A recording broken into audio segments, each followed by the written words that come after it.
नमस्ते दोस्तों। स्वागत है आपका हमारे चैनल स्केरी हाउस पर। आज मैं आपको सुनाने जा रहा हूँ एक डरावनी कहानी। आशा है कि ये कहानी आपको पसंद आएगी। अगर आप हमारे चैनल पर नए हैं तो चैनल को सब्सक्राइब करना ना भूलें। तो चलिए, बिना देर किए कहानी शुरू करते हैं। रात के लगभग 11 बज रहे थे। रमेश अपनी पुरानी एम्बेसडर कार में अकेले सुनसान सड़क पर चला जा रहा था। आसमान में बादल थे और चांदनी कभी कभी ही दिखाई दे रही थी। यह रास्ता शहर से दूर एक घने जंगल के बीच से होकर गुजरता था। रमेश को यह रास्ता अजीब लगता था, लेकिन वह जल्दी घर पहुंचना चाहता था, इसलिए उसने अपने डर को नज़रअंदाज कर दिया। जैसे जैसे वह आगे बढ़ रहा था, उसे लगा कि कार के चारों तरफ घना कोहरा छा रहा है। सड़क के दोनों ओर ऊंचे ऊंचे पेड़ थे, जिनकी टहनियां हवा में हिल रही थीं, मानो कोई फुसफुसा रहा हो। अचानक कार की हेडलाइट्स एक जगह चमकी, जहां एक औरत सफ़ेद साड़ी में खड़ी थी। वह सड़क के किनारे बिना हिले डुले खड़ी थी। उसका चेहरा झुका हुआ था और उसके लंबे काले बाल हवा में उड़ रहे थे।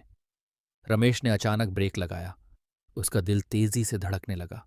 वह सोच में पड़ गया कि क्या उसे मदद करनी चाहिए या नहीं। लेकिन जैसे ही उसने पास जाकर देखा, वह औरत वहां से गायब हो गई। रमेश के रोंगटे खड़े हो गए। उसे यकीन नहीं हो रहा था कि जो उसने देखा वह सच था या मात्र भ्रम। उसने अपनी घबराहट को नज़रअंदाज किया और फिर से गाड़ी बढ़ा दी। जैसे ही उसने कुछ किलोमीटर का सफ़र तय किया, उसे महसूस हुआ कि पीछे की सीट पर कोई बैठा है। उसने शीशे में देखा, लेकिन कुछ नज़र नहीं आया, मगर उसकी गर्दन के पीछे एक ठंडी सांस महसूस हुई। अचानक गाड़ी के अंदर से धीमी हंसी की आवाज़ आई। रमेश ने झटके से ब्रेक मारा और तुरंत पीछे मुड़कर देखा। वहां कोई नहीं था। उसका शरीर पसीने से भीग चुका था। रमेश अब पूरी तरह से डर चुका था। उसने गाड़ी तेज कर दी, लेकिन तभी कार का इंजन अचानक बंद हो गया। उसने कई बार स्टार्ट करने की कोशिश की, लेकिन गाड़ी चालू नहीं हुई। चारों तरफ घना अंधेरा और सन्नाटा था। दूर कहीं उल्लू की आवाज आ रही थी। रमेश को महसूस हो रहा था कि कोई उसे देख रहा है। अचानक कार के बाहर किसी के चलने की आवाज सुनाई दी। वह धीरे धीरे अपनी खिड़की से बाहर झांकने लगा। सामने वही सफ़ेद साड़ी वाली औरत खड़ी थी। इस बार उसका चेहरा दिख रहा था। गहरी काली आंखें, चेहरे पर डरावनी झुर्रियां और फटी हुई खून से सनी होंठों की मुस्कान। रमेश की चीख निकल गई, लेकिन आवाज उसके गले में ही घुट गई। वह औरत धीरे धीरे आगे बढ़ने लगी। रमेश ने घबराकर कार का दरवाज़ा लॉक करने की कोशिश की, लेकिन उसके हाथ कांप रहे थे।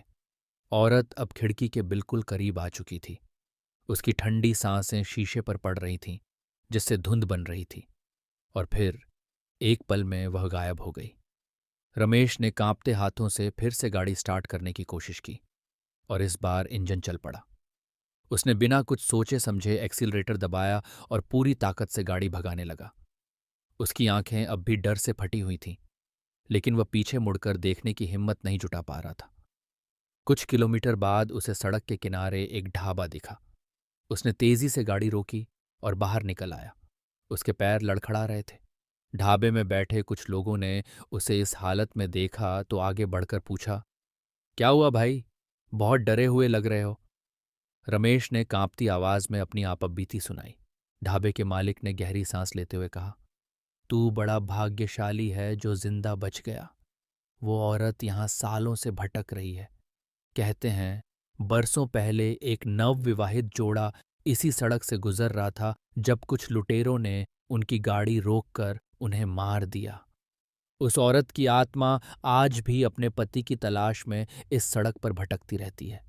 जो भी उसे देखता है वो या तो पागल हो जाता है या फिर वापस नहीं लौटता। रमेश की रीढ़ी में सिहरन दौड़ गई।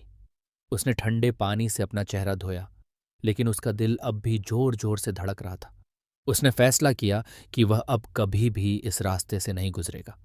उस रात के बाद रमेश ने कभी देर रात अकेले ड्राइव नहीं की, लेकिन हर बार जब वह उस सड़क का नाम सुनता, उसे वही सफ़ेद साड़ी वाली औरत याद आ जाती, सांसों से धुंध बनाती हुई, अंधेरे में छुपी हुई, किसी नए शिकार की तलाश में।